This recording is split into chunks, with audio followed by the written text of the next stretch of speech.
Africa Media Live TV. Kindly subscribe to our YouTube channel to get updated on the trending gist, latest news all over the world. Like our page, subscribe, and share with friends. Thank you.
Saheed Osupa,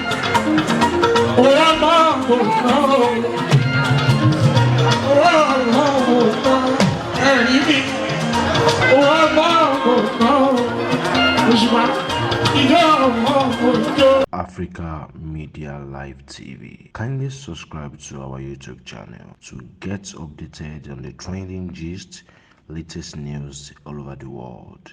Like our page, subscribe, and share with friends. Thank you.